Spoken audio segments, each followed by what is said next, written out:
Hi, this is Ka, and for today's video, I thought I could talk about why I think my TN system works for me.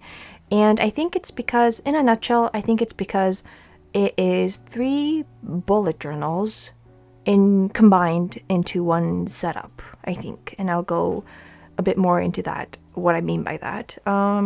But my setup, I have 3 big parts. Components in my TN system. And first, it's the main planner, and I did create a image or like a diagram, an image for this, and I'll put the images up on the screen because it's a bit tiny here to read. And I have 3 big parts in my TN system, and the first part's the main planner. It's the planner for that year, and this year right now I'm using the 2024 B6 Common Planner. Last year, for the majority of last year, I was in a TN system, standard. I'm always in a TN system, but I was using the standard TN system, and I was using a freely planned in the standard TN size, and it has all the calendars at the front, so that was my 2023 main planner. And I had all the grid pages at the back, and here also I have all the grid pages at the back. And so I do really enjoy the pre-printed part, so the pre-printed monthlies and weeklies here in this B6 notebook, and then all the grid pages. And before, I did try when I was in an A6 size, I did try the Hobonichi Techo A6. It has 1 day per page, it's all dated, and I thought I could make it work twice, but I failed both times, and I think it's because there aren't any blank grid pages at the back, and I need extra pages a lot. I prefer to have a lot, and I think that's why it didn't work, because here I have like I turned the back into like a finance monthly section, shop monthly section, content monthly section, and then after that I have random notes. I have like a quotes page, I have a to be read list that's not related to my studies, just books that I want to read for fun. I have that page, and I can turn each page into whatever, page I need it to be. So I think that's why it works. I think it's just a bullet journal with pre-printed monthlies and weeklies, and this planner, the common planner, and the fact that it's pre-printed, the monthlies and weeklies, it's just much more convenient. I don't have to draw that out, but I do need the grid pages. And then the second part, it's my freelance work insert. And basically, I am using the Take a Note Slim Weekly, and for the first half, I have there's the vertical time schedule, and this is a 6-month insert. So there are the vertical time schedule for 6 months, and then at the back, it's just grid.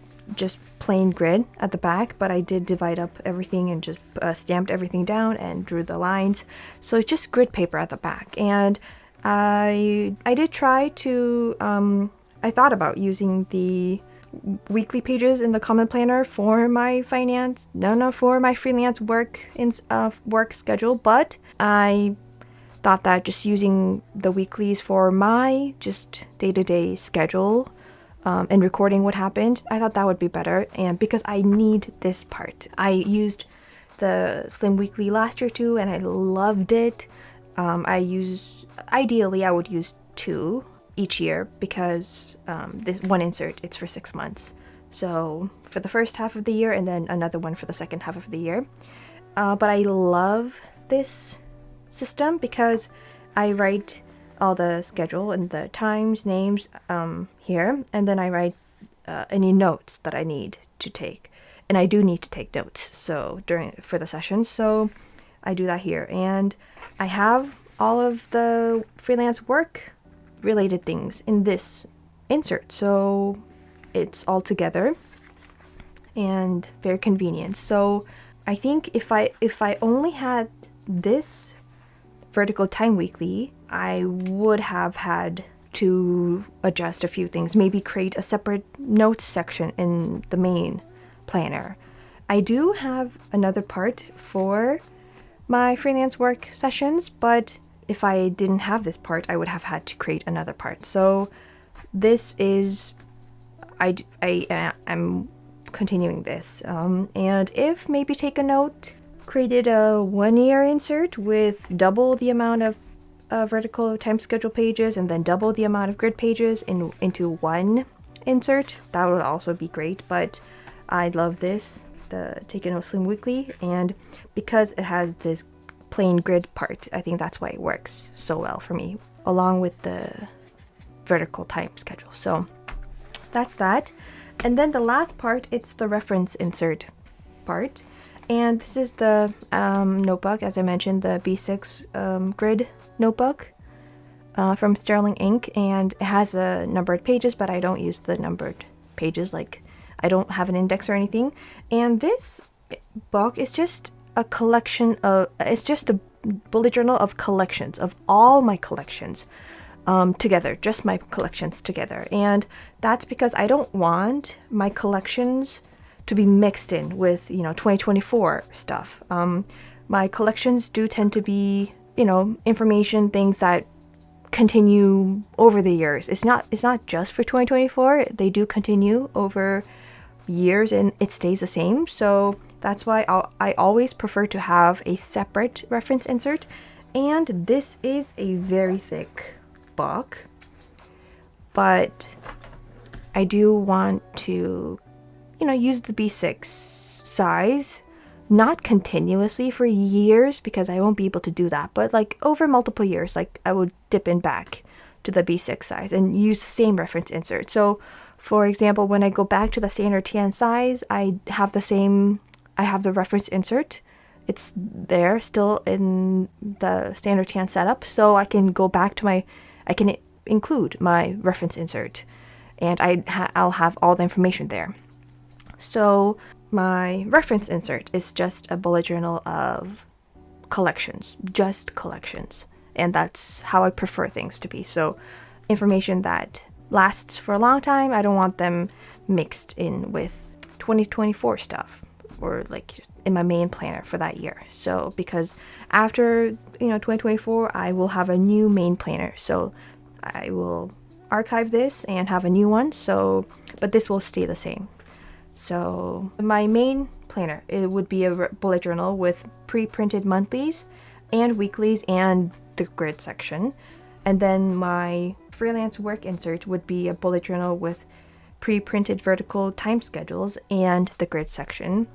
And my reference insert would be a bullet journal of grid paper where I record all of the collections. I just group all of the collections together.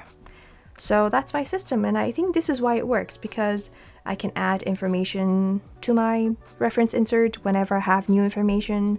I can record that. I have space for that. I have space to take notes for my freelance work insert, not just the time schedule. And for my main planner, I have the extra pages at the back to add notes and create spreads for specific purposes whenever I want to. So I think this is why it works, because it's my TN system. It's just 3 bullet journals combined into one setup, and I think that's why it works. So I think I'll stay in this, not size. I've mentioned I like to change the size, but the setup, I think I'll have to stay in this setup for a long time. And then because this is short, I wanted to talk about my planner routine. So, and then actually show you how my process of how I go from the front to the back. So first, I check my monthly goals like at the end of the month, previous month, and then at the beginning of the month. I check my monthly goals. I don't only check it at the end of the month, but I do like sit down and like cross things out and do things. And I have to cover something up. Okay, so first, my monthly planner routine. I check the monthly goals and I write the review. Okay, this is the monthly page, but wait, no, before that, the monthly, where I write my monthly goals and review, it's at the front. So here, yeah. So here I write the goals. So say, for example, say it's July. Then I would check my goals and, cross off the ones that I did, check the ones I wasn't able to do, and then I'll do that. I'll check what's there. And then I would write the review of, what happened, briefly, what happened, what I was able to accomplish, things related to my goals, what I have written here. So I would write a review, and then I would record my stats. By stats, I mean here, I would try to remember to write that, and my monthly faves. When it's January, February, March, there's only a few items, so I can, get that written quickly. But towards the end, like December 12, it's hard to think of 12, so I do have to spend some time on that. And then I set the next month's goals. So I would set the goals for August, and I am not very strict about goals. Like, if I didn't finish a goal, I would then just maybe migrate that to the next month if I do want to still do that. So I just see what's not done and just think about what I want to do the next month. So I would do that. And that's my monthly routine. Then weekly routine, I would check my monthly pages. So say, for example, that it's week maybe 33 this week, then I would check on maybe Sunday or Monday. I would check probably Sunday before the week actually starts.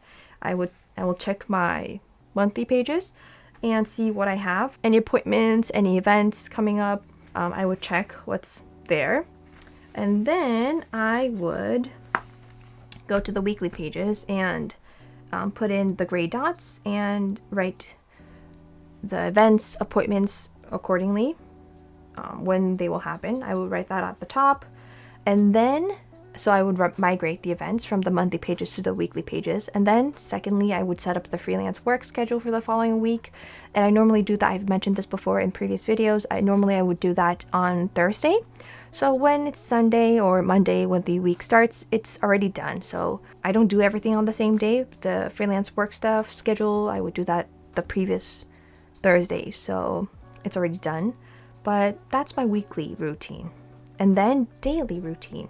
When I first set the weekly pages up, I do sometimes go in and write down also to-dos that are very specific to that day. So for example, I have a study group that I need to go to on Thursdays and film. That would be events, but maybe I would film on Fridays usually. So I would write here, film, video, and edit. I don't write upload because I sort of do that automatically, but I do write the film to do because it sometimes changes. I don't. If I have something on Friday, I might have to do it on a different day, so I see when I would be able to film. So I write any to-dos. I could write any to-dos when I'm actually setting up the weekly pages, but on a day-to-day basis, I just go in, when the day actually starts, and then I write the daily to-dos. So if today's Monday, and I wake up on Monday, I check, and if I think of any other stuff, any other things to do, I would write that up here. And then, as part of my daily planner routine, I would record what happens during the day, and check off my to-dos when I do them. At the top, I would check them off. And right now, I'm trying something else. I just used the whole space to record what happened during the day, but right now I've divided the days into 2 columns, and on the left I pre-plan what I want the day to look like, and on the right I'm writing down what happens during the day. I don't know if this will stick. I'm just trying it out, so I'll give you an update later or forget about it, but I'll try to give you an update on whether or not it worked or not. But yeah, I've been doing that. So I record what happens during the day. So my planner is like stuck to my side. I always have my planner with me. So yeah. And third planner routine, daily planner routine, I check and update my habit tracker. But I'm not like very, I have my habit tracker here, but I'm not that strict about it. If I miss some days, I miss. If I don't miss, I always miss some days each month. But there are some routines that are daily routines, daily stuff, and I tend to forget about that. But I have a few like habits that I want to track monthly, and those monthly habits I always remember, so I do record them. That's the important ones. The monthly routines, the monthly habits. So I always record that, and that's what's important. So as long as I have that, I'm okay. And the daily habits, I sort of forget. But yeah, but I do try to check and update the habit tracker. Yeah, so that's my planner routine. I hope it was interesting, and I did not upload a video last week. Today it's the 15th. It's a Thursday, and I'm refilming this because I didn't like how it turned out. But it's gloomy today, so the lighting will not be great. But yeah, I think I do need to just film it and get it uploaded. So I hope this was interesting, and I'll be back next week with a different video. Thank you so much for watching.